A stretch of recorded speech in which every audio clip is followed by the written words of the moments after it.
are in soup season. We're in fall.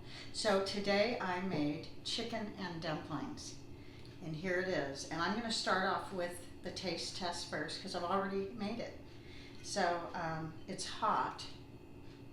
I did end up in the end, I didn't show that part, but I added a little more water just because it needed more water.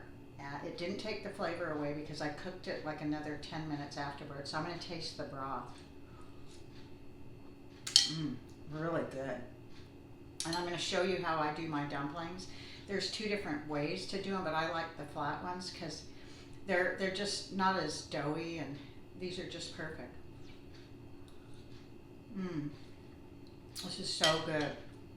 And right now is the perfect time to have chicken and dumplings in the colder weather. So I hope you give this a try.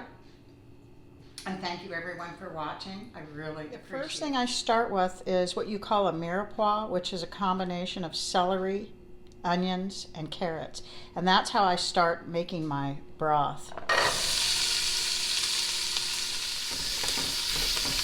So I'm going to saute these and cook them down until they're soft and translucent, which could probably be about 5 minutes. I'm not going to cook them thoroughly, just till they're soft. So I removed the vegetables, the mirepoix. Now I'm going to put some fresh garlic in a pan and saute that separately so it doesn't burn. Okay, now the next thing I do is after I season my chicken, I place it in a pan with olive oil. And I'm just going to brown this meat. I just prefer doing it this way. You don't have to brown it first. You can just put it right in a pot of water if you want, but I like to brown my meat first because it kind of gives it more flavor. So I'm just going to brown, I'm going to put 2 more in. I'm going to brown the meat about 1.5 minutes on each side.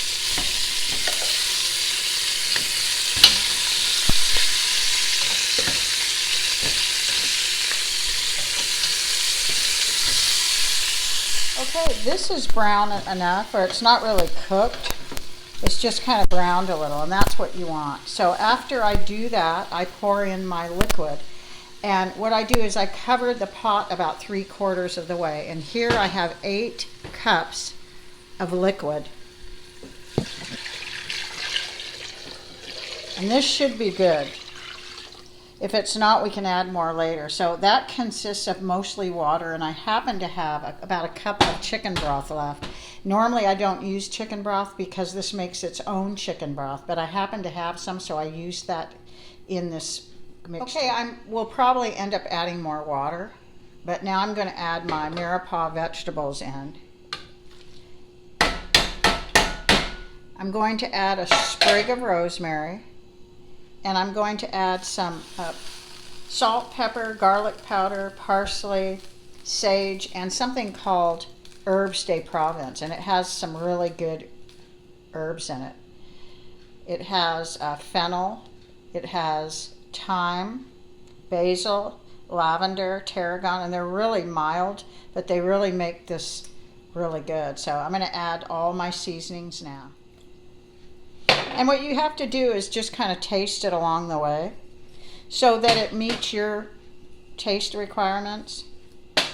And you'll have to keep checking it, and you might want to add more after you add more water. So what we're going to do now is I'm going to put a lid on it, and I'm going to stir it and let it simmer. And I'm going to turn it down to low, half cocked. Okay, the first thing I do is bring this to a boil, and you don't want to put a lot of water in it because you don't want to dilute the flavors. So after I bring it to a boil, I actually add more garlic, and I leave the skins on some and break the skins off of others. And then after it reaches a boil, I'm going to put the lid on and cock it like I showed you, and I'm going to turn it down to a simmer, and like about a 2, and let it simmer for a good hour. And maybe 2, depending. Okay, this is the soup. It's been cooking about an hour. And you can see the water has gone down quite a bit. I'm not going to add more water because it will just remove flavor from it. It'll drown out all the flavor and make it too watery. So I'm going to do the dumplings. Now for the dumplings, I'm going to add 1.5 cups of flour. And it has 1.5 teaspoons of baking powder in it. It has some pepper. And I'm going to add 3/4 of a cup of milk with some of the chicken broth to make 3/4 of a cup. That broth I like to use because it gives it a lot of flavor in the dumplings. And I put a little parsley in it, salt, pepper, about a teaspoon of salt. I'm going to put some melted butter, like about 3 teaspoons of salted melted butter and 1 egg. And I'm going to mix everything together. Melted butter. So the combination of the melted butter and the chicken broth from the actual soup that I've made really makes a huge difference in giving it added flavor. So right here I will probably add a little more flour.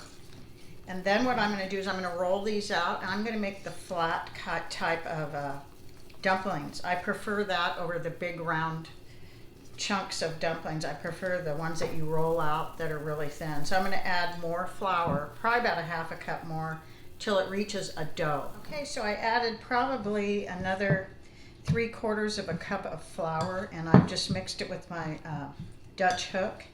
So now I'm going to flour my board and roll out my dough, and I'll show you how I do the dumplings. Okay, so now what you want to do is roll out your dough.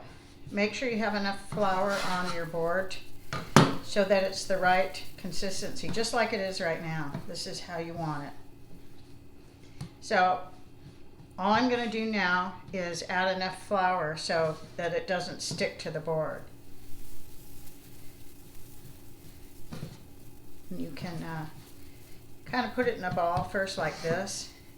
It's the best way to start out. And then you're going to flour your your rolling pin, and just start rolling it out.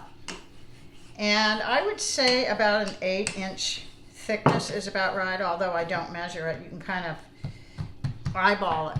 Okay, so I've rolled out all the dough. Now you want to get a knife, and you just want to cut them in little strips or squares, whatever shapes you want. Like it could be like this, or shorter, any way you want, but I'm going to go ahead and cut this whole layer of dough in pieces.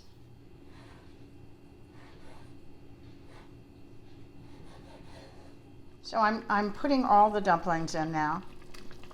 The broth is really rich, and I don't really like to add a lot of water to it because then it takes away from the richness and the flavor, but I'm going to add some of these dumplings, and probably half of them, because I'm going to make another soup in a few days, and I'll use the other half of the dumplings. I will refrigerate the ones I don't put in here. And now we're just going to let these cook. Okay, so I just let these cook at the top, and I do not cover the lid. You can cover it if you want to steam it more. These take probably about 10 minutes to cook, and they'll be firm when they're ready.